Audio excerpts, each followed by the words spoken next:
Jadi di hari terakhir ini saya membawakan topik mengenai healthy mind yang kemarin ya. Jadi ini ada 4 case. Yang pertama vegetarian, kedua yang suka makan makanan basi karena memang hidupnya menengah ke bawah, perokok berat, dan yang aktif olahraga. Nah, dari nanti pertanyaan yang di terakhir ini, hari ini saya jawab. Dari keempat ini, siapa sih yang status kesehatannya paling sehat? Kalau seandainya mau langsung menjawab, silakan jawab nomor 1, 2, 3, atau 4. Nah, yang paling penting dari semuanya adalah dari healthy lifestyle adalah be happy ya. Kita tuh harus senang, mesti happy. Nah, ini ada 5 stage ya, 5 stage dari apa ya, grief ya, dari rasa sedih ya. Jadi apabila orang kalau seandainya mendengar kabar buruk atau kabar yang menyedihkan, biasa setiap orang melalui 5 fase ini. Ini 5 fase menurut Kohler ya. Nah, 5 fase ini apa aja? Pertama kali denial. Pertama kali orang kalau seandainya dengar kabar buruk kanker, pertama kali dia kena kanker, pasti dia nggak percaya sama hasilnya. Masa sih dia akan coba ngecek di tempat lain, bener nggak hasilnya sama kalau dia kena kanker? Itu karena dia dalam fase denial. Ya, dia nggak percaya, dia ngerasa tuh hasil salah atau bohong atau lainnya. Nah, setelah dia melalui fase denial, biasa dia marah-marah. Marah-marahnya seperti apa? Kok saya bisa sih kena kanker? Soalnya kan saya selama ini hidup sehat, makan sayur-sayuran terus, kemudian olahraga terus, tapi kok bisa kena kanker? Dia akan marah sama diri sendiri atau marah ke orang lain, sebelum akhirnya dia masuk ke fase bargaining. Bargaining ini fase di mana dia berusaha tukar-menukar lah, bargaining. Tuhan, kalau seandainya saya bisa sembuh dari kanker ini, saya janji akan hidup lebih sehat lagi, lebih makan makanan yang lebih bagus, sayang sama semua orang. Nah, sampai akhirnya dia masuk depresi karena dia sadar nawar gimana pun nih kanker nih akan selalu ada ya. Nah, setelah dia masuk ke fase depresi, nah di sini nih biasa nih beberapa orang nih ada yang sampai mentalnya terganggu atau sampai apa ya? Worst skenario contohnya suicide gitu ya. Misalnya dulu saya pernah ketemu orang Jepang, iya saya kena kanker, saya tuh rasanya udah nggak mau hidup lagi, saya pengen cepet-cepet mati, saya nggak mau bebanin keluarga saya gitulah. Nah, gara-gara dia nggak mau bebanin keluarganya, dia kabur dari rumahnya, dia ke Indonesia supaya dia nggak bisa dicari. Nah, kemudian setelah itu acceptance dia bisa terima kalau oh ya udah deh saya kena kanker, seenggaknya saya bisa jalan hidup ini dengan lebih baik lagi, lebih berarti buat orang-orang di sekitarnya. Contohnya ini. Di fase ini nggak selalu bermasalah sama penyakit ya. Kalau orang putus dari pacarnya atau ini lagi nih, 5 fase ini, denial contohnya, baru putus. Kok bisa sih lu putusin gue salah apa? Gue gak pernah salah apa sama lu, contohnya seperti itu. Kemudian ke anger, marah-marah. Udah gitu lu gak tahu diri ya, misalnya seperti itu. Gue selama ini udah baik sama lu, tapi lu begini sama gue malah putusin gue, contohnya kayak gitu. Setelah itu biasa nih beberapa orang masuk bargaining. Misalnya, Beb, kalau seandainya kamu balik lagi ke aku janji akan lebih baik ke kamu. Nah, itu bargaining. Kemudian depresi, gara-gara nggak bakal dibalikin, sedih, nangis, nah akhirnya acceptance, terima. Nah, setiap orang pasti akan melalui 5 fase grief ini nih. Nah, tergantung dan seberapa lama atau seberapa cepat itu tergantung dari mental masing-masing individu. Nah, ada 3 penyakit yang selalu berhubungan dengan penyakit mental ya. Heart disease, headache, gastrointestinal problem. Heart disease paling sering cowok, gastrointestinal. Nah, 3 penyakit, kalau orang ngomong penyakit, kalau saya ngomong penyakit mental ini bukan berarti itu penyakit jiwa yang kita tahu seperti skizofren, bipolar, atau yang ke rumah sakit jiwa ya. Tapi lebih ke arah stresor ya. Kerja pun itu stres, nah itu tuh bisa buat gangguan mental. Contohnya nih heart disease. Di Jepang banyak orang yang meninggal ketika berangkat kerja atau pulang dari kerja karena di sana tuh tuntutan kerjanya sangat tinggi. Sehingga tuh sebagian besar orang terkena heart disease, serangan jantung mendadak ketika misalnya dia pulang. Nah, kemudian kalau headache, contohnya nih kalau heart disease bukan berarti selalu penyakit jantung ya, tapi itu efeknya ke jantung. Contohnya kalau dipanggil, Misalnya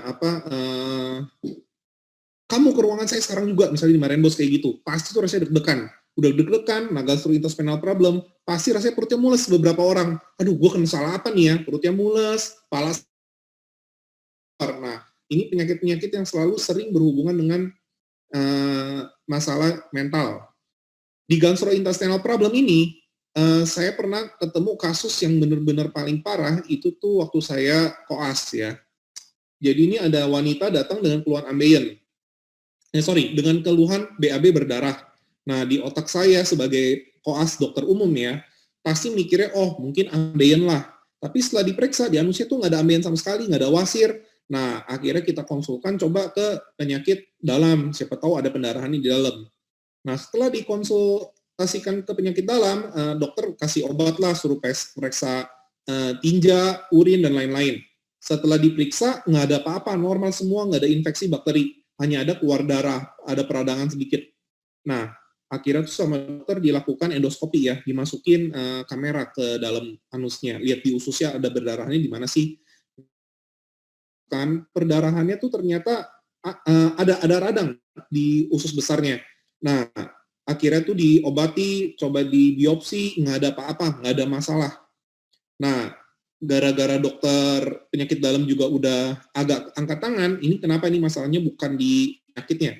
Sorry, saya lupa jelasin. Sebelumnya ini dia setelah ambeien sembuh, balik lagi, berdarah lagi, diobatin lagi, di endoskopi, sembuh, balik lagi, selalu balik lagi dengan masalah yang sama. BAB berdarah, ya darahnya segar. Nah, setelah dokter spesialis penyakit dalam ini angkat tangan, akhirnya dicoba konsultasikan ke jiwa.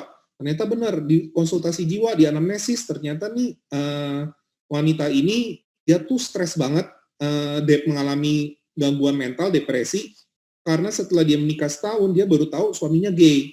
Jadi dia sangat depresi sekali, sampai akhirnya pencernaan terganggu, BAB-nya berdarah.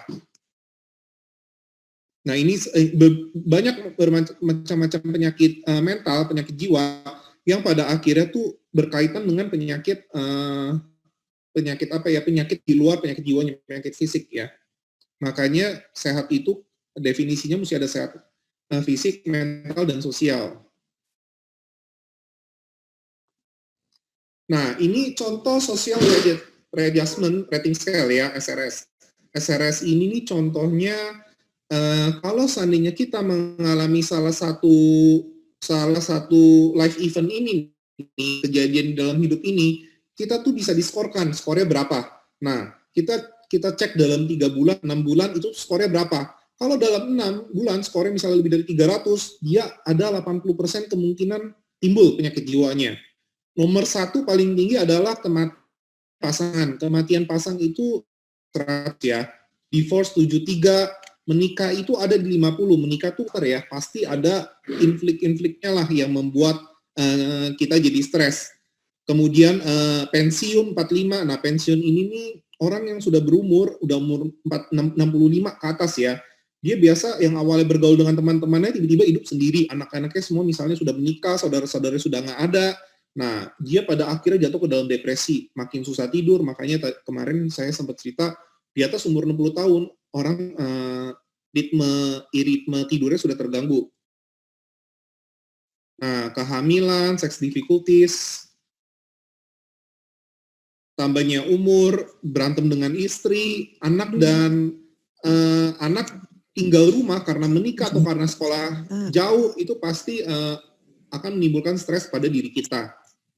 Nah, yang di bawah ini kenapa single person living alone dibintangin? Karena tiap orang beda-beda. Ada yang happy-happy aja, ada yang depresi, atau ada yang memang dari kecil, saya memang pengen hidup mandiri, gitu. Nah, contohnya seperti ini. Ada orang yang trouble with boss-nya, skornya udah 23. Kemudian dipecat dari tempat kerjaannya 47. Pasti ada gangguan masalah keuangan 38 gara-gara dipecat dari tempat kerjanya. Kemudian berantem dengan istri 35, kemudian karena ada gangguan seksual diceraiin dari 39 tambah 73, contohnya seperti itu. Kemudian dalam 6 bulan menikah lagi 50. Nah, itu skornya itu 305. Jadi itu 80% tuh orang kemungkinan timbul penyakit mentalnya.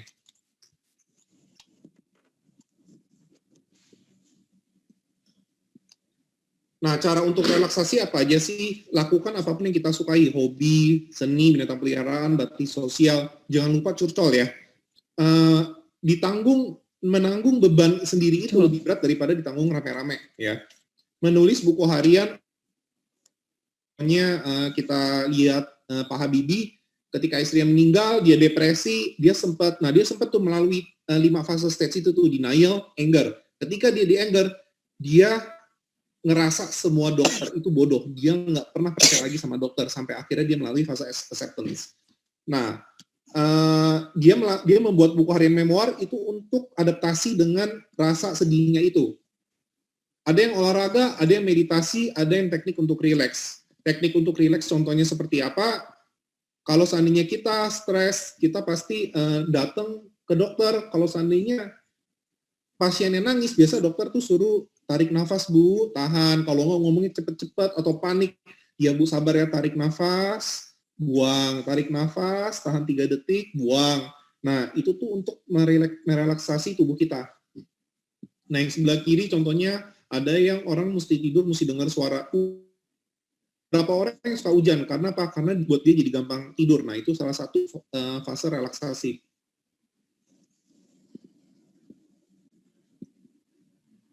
Nah, sekilas info, kalau Bapak Ibu pernah dengar, kita tuh hanya biasa nih, ini nih, apa yang tukang-tukang ngomong itu, saya lupa namanya apa istilahnya. Kayak Mario Teguh atau psikolog, biasa ngomongnya gini, kita hanya menggunakan 10% otak kita bisa menggunakan lebih. Nah, itu tuh hoax ya.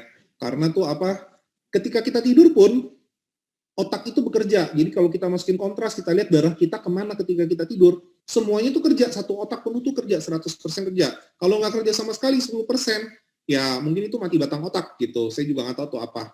Jadi itu kita pasti pakai 100% otak kita. Ada happy hormon tuh bermacam-macam ya. Ini saya hanya mengambil sebagian besar yang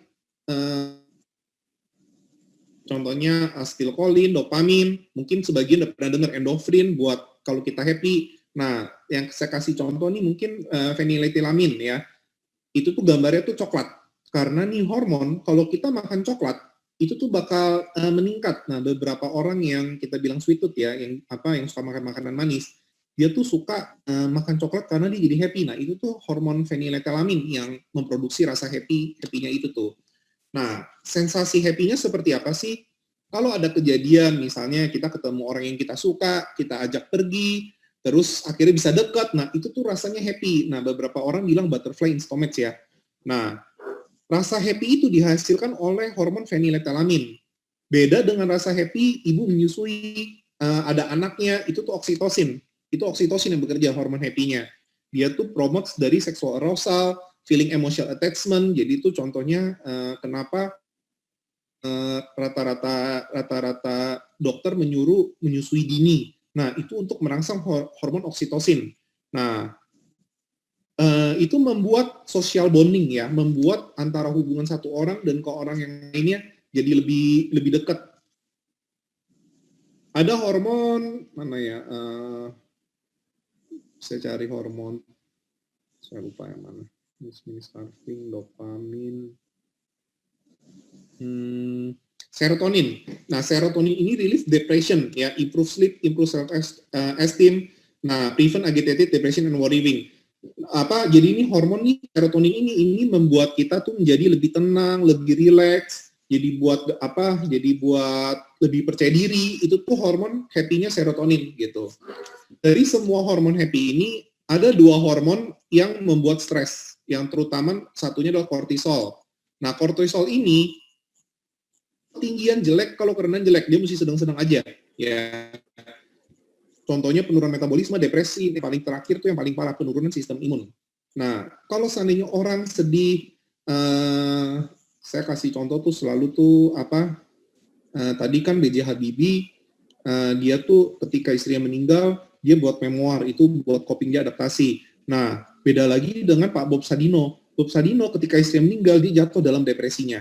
Akhirnya penurunan sistem imun, dia terserang banyak penyakit. Nggak lama istrinya meninggal, dia meninggal juga. Kalau seandainya, mungkin Bapak Ibu pernah dengar, ini kayaknya itu banget ya, cinta mati banget mungkin, sampai nggak lama istrinya meninggal, suaminya meninggal. Ini nih gara-gara salah satunya hormon kortisol ini, dia jadi susah tidur, stres, jadi agresif, jadi malas makan. Nah, pada akhirnya sistem imun menurun.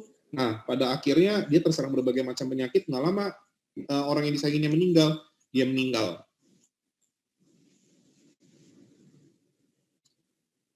Nah, kalau yang tadi kasus Bob Sadino dan Pak Habibie itu tuh, jadi ceritanya tuh mereka kita bilang tuh broken heart ya, patah hati gara pasangannya hilang atau orang diputusin. Jadi ceritanya kalau ada orang yang diputusin atau yang pasangannya meninggal, nah kemudian dilihat tuh rasa sakitnya di hati itu di mana sih?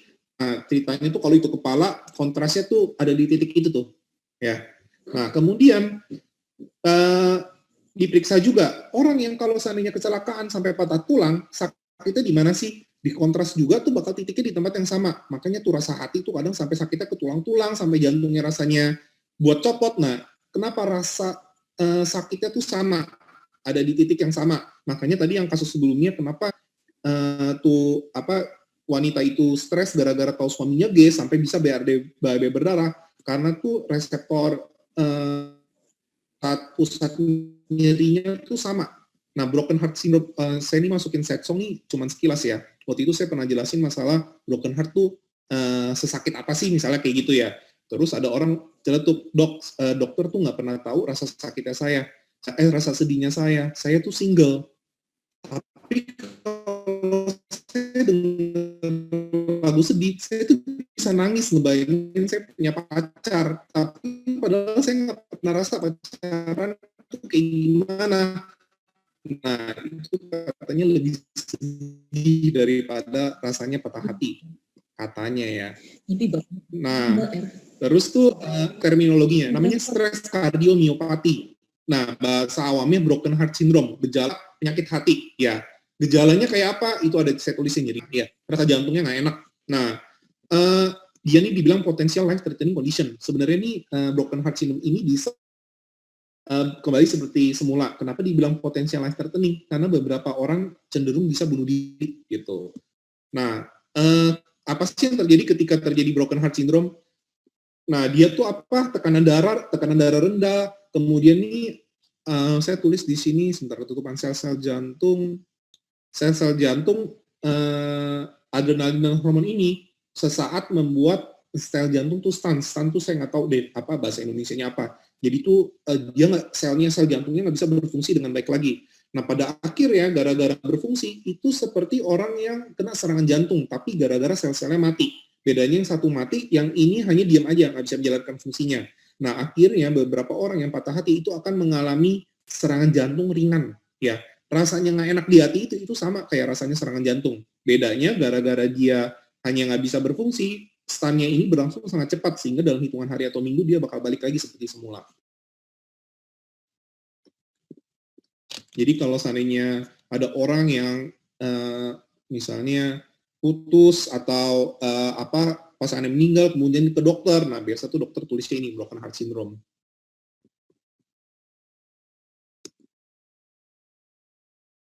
Nah ini saya langsung jawab aja ya. Dari dua makanan ini yang gulanya paling tinggi adalah yang ini prepackaged coleslaw. Jadi segala sayuran yang sudah dijadikan kalengan lah atau udah dibungkus plastik, udah dipakein bumbu, nah biasa tuh kadar gulanya sangat tinggi sekali.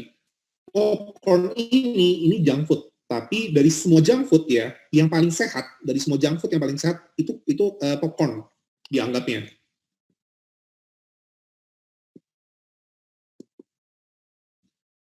Nah, kenapa ini dimasukin ke Nine? Karena tuh kita tuh nggak boleh ngerokok. Gampang bisa dibaca sendiri ya. Tapi kenapa sih beberapa orang tetap ngerokok? Karena tuh dia tuh pengen apa ya? Dia tuh ingin membantu dirinya untuk merelaksasi ya. Kita tahu masalahnya di sini, tapi masalahnya bisa nggak sih kita jalanin? Kita udah tahu bahayanya apa, tapi tetap dijalanin gitu. Kenapa? Karena main kita ya. Kenapa sih kita nggak boleh rokok? Nah, ini semoga kursornya kelihatan ya. Di sini nih kalau kita nafas, nah di daerah yang ini nih, ini trakea ya, tenggorokan ya, tempat udara lewat. Di sini nih banyak rambut-rambut ya. Kalau Bapak Ibu pernah belajar dulu waktu SD, SMP kali ya, kita nih bagian mulut ke bawah tuh ada namanya selaput lendir. Kenapa? Soalnya tuh daerah situ dilapisin oleh lendir, selalu basah ya.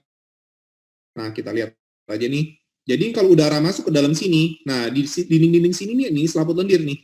Nah, di tenggorokan kita ada rambut-rambutnya ini. Rambut-rambutnya ini ada sel goblet, dia menghasilkan lendir ini. Gerak-gerakan rambutnya ini selalu tuh seperti itu tuh sapu tadi, dia menyapu-nyapu ke atas. Jadi apabila ada kotoran yang masuk ke dalam tenggorokan, dia bakal disapu-sapu ke atas. Nah, buat beberapa perokok, rambut-rambut ini botak. Makanya orang yang perokok sudah kronis sekali, kadang kalau seandainya ngomong suka serak atau dia batuk, kayaknya dahaknya tuh nggak bisa keluar. Kenapa? Nggak ada rambut-rambut ini yang membantu dia untuk untuk mengekspel, memaksa bakteri-bakteri atau virus kebuang. Makanya beberapa orang yang merokok kronis mudah terkena penyakit seperti pneumonia, tuberkulosis atau lain-lainnya. Bahas. Nih, saya bukan taruh rokok ya, tapi ini saya taruhnya vape ya, karena vape dan rokok itu sama aja buruknya.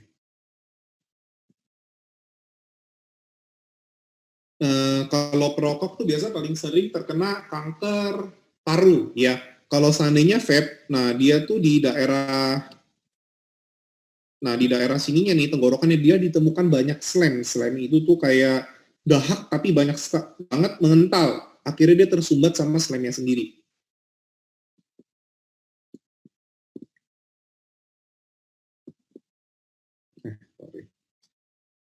Nah, balik lagi ke pertanyaan yang tadi di awal. Dari semua 4 kasus ini, bisa nggak ada yang jawab? Kira-kira nih siapa yang kasusnya paling paling buruk status kesehatannya, tapi ada yang status kesehatannya paling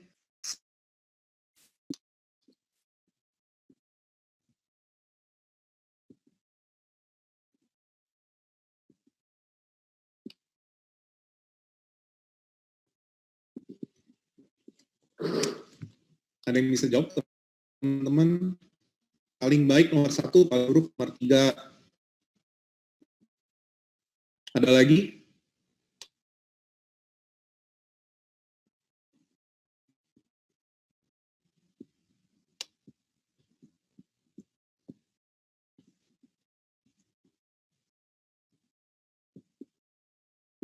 Oke, kalau nggak ada yang jawab, saya langsung paling baik nomor 4, paling buruk nomor 3.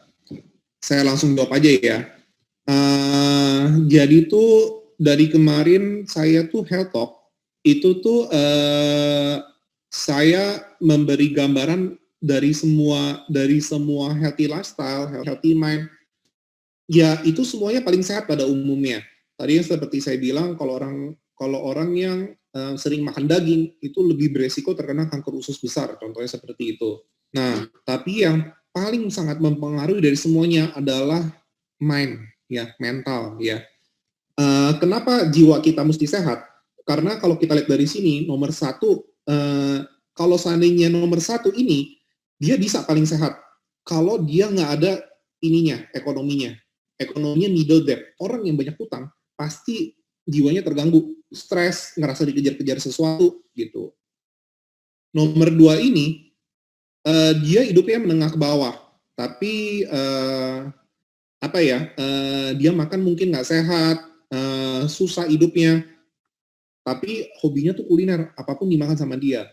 Yang ketiga ini dokter, tapi dia suka ngerokok, hobinya main golf, happy lah. Gara-gara ekonominya high, menikah, punya 4 anak. Nah, yang terakhir dia suka exercise, HRD, ekonominya menengah ke atas ya. Dia nih hobinya olahraga, dari kecil dia selalu olahraga. Dari semuanya mana yang sehat, nah, yang pertama, karena dia banyak hutang, dia meninggal di umur 54 tahun kena kanker usus besar, di mana notabene orang yang kena kanker usus besar umumnya non-vegetarian, tapi dia vegetarian. Nah, dia tuh seumur hidupnya dikejar-kejar hutang, nggak pernah bisa bayar utangnya lagi, dia tuh selalu pinjem, apa sih kita bilangnya, gali lubang tutup lubang ya, buat masalah duit ya. Pinjam di tempat, kemudian pinjam tempat lain buat tutupin di bank sebelumnya. Nah, pada akhirnya dikejar-kejar hutang. Nah, akhirnya dia meninggal di umur 54 tahun gara-gara kanker usus besar. Yang kedua, dia tuh happy banget hidupnya. Apapun dimakan sama dia sampai sekarang masih buat. Sekarang tuh udah umur 97 ya. Masalahnya apa? Diabetes nggak ada, masalah mata masih nggak pakai kacamata, masih sehat-sehat aja, masih bisa jalan walaupun dipandu dengan tongkat. Dia kenanya hanya penyakit pencernaan, gastritis, ya. Yang keempat ini, dia sampai sekarang masih hidup, sekarang umur 74-an mungkin. Kenanya penyakitnya DM doang, tapi semua keluarganya meninggal sebelum umur 50 tahun kena kanker paru. Kenapa? Karena ada beberapa orang yang memang resisten terhadap zat karsinogenik, ya. Dokter ini mungkin dia rentan terhadap zat-zat karsinogenik yang ada di dalam rokok, ya. Pada akhirnya paru-parunya sehat aja sampai dia umur 70-an. Tapi anaknya tuh guru apa ya? Anaknya tuh istri guru saya dulu. Nah, dia meninggal gara-gara kanker paru. Anaknya tiga anaknya umur 40-an pada meninggal semua.